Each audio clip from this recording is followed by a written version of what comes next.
भारत जहां पूरी दुनिया में विकास का इंजन बना हुआ है और भारत की इकोनॉमी का दुनिया लोहा मान रही है, तो वहीं दूसरी तरफ दुनिया की दूसरी सबसे बड़ी इकोनॉमी कहे जाने वाला चीन की इन दिनों आर्थिक स्थिति के पसीने छूट रहे हैं। चीनी इकोनॉमी इस समय बुरी तरह से हाफ रही है। चीन आर्थिक संकट से गुजर रहा है। एक के बाद एक विदेशी कंपनियां चीन से अपना बोरिया बिस्तरा समेट रही हैं। ऐसे में आर्थिक मोर्चे पर मुश्किलों का सामना कर रहा चीन और शी जिनपिंग सरकार अपनी डूब रही इकोनॉमी में जान फूंकने के लिए लगातार काम कर रहे हैं। लेकिन इसके बावजूद यहाँ हालत बनने के बजाय बिगड़ते ही जा रहे हैं और शी जिनपिंग अपनी सभी प्लानिंग में फेल होते नजर आ रहे हैं। चीन की अर्थव्यवस्था खस्ता हाल में पहुंच गई है।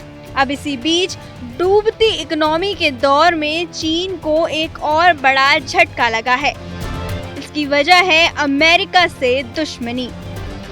अमेरिका से दुश्मनी चीन को काफी भारी पड़ रही है। इसका असर है कि विदेशी कंपनियों ने चीन से अपना कारोबार समेटना शुरू कर दिया है। हाल ही में दुनिया के सबसे बड़े single investor sovereign wealth fund को ऑपरेट करने वाले नॉर्गेस्ट बैंक इन्वेस्टमेंट मैनेजमेंट ने भी चीन से निकलने की तैयारी कर ली है और अपनी पूरी कारोबारी समेटना शुरू कर दिया है। NBIM ने शंघाई में मौजूद अपने ऑफिस को पूरी तरह से बंद करने का ऐलान कर दिया है।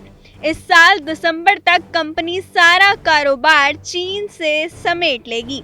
चीन में अपनी कंपनी की धमक करीब 850 कंपनियों में है। वहीं इस कंपनी की 42 अरब डॉलर की हिस्सेदारी है। NBIM नॉर्वे सरकार के 1.4 ट्रिलियन डॉलर के पेंशन फंड को मैनेज करती है, जो स्टॉक मार्केट में दुनिया का सबसे बड़ा सिंगल इन्वेस्टर है। विदेशी कंपनी की भी बड़ी मजबूरी है चीन को छोड़ने की। इसके पीछे कई कारण सामने आए हैं। चीनी सरकार का खराब रवैया है और जिस तरह से चीनी सरकार दूसरों के कारोबार में दखल देती है, उससे विदेशी कंपनियां नाराज हैं। वहीं चीन की डूबती इकोनॉमी भी देश छोड़ने की वजह है। चीन का रियल एस्टेट सेक्टर भारी संकट में है, जिसने कंपनियों की मुश्किलें और बढ़ा दी हैं।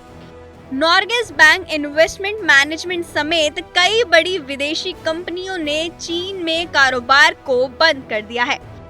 शेयर मार्केट की बात करें तो निवेशक भी चीन इकोनॉमी के बुरे प्रदर्शन से नाराज हैं और इकोनॉमी डूबने के चलते निवेशक शेयर मार्केट से निकाल रहे हैं।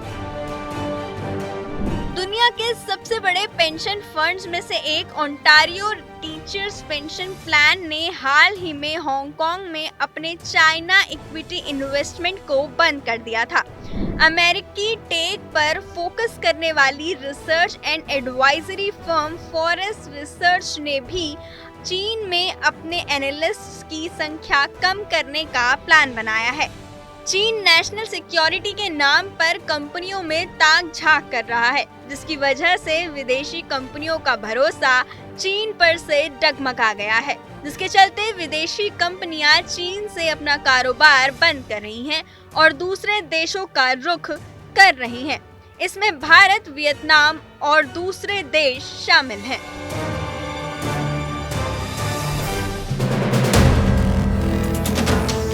वीडियो पसंद आया तो हमें लाइक, कमेंट, शेयर और सब्सक्राइब जरूर करें।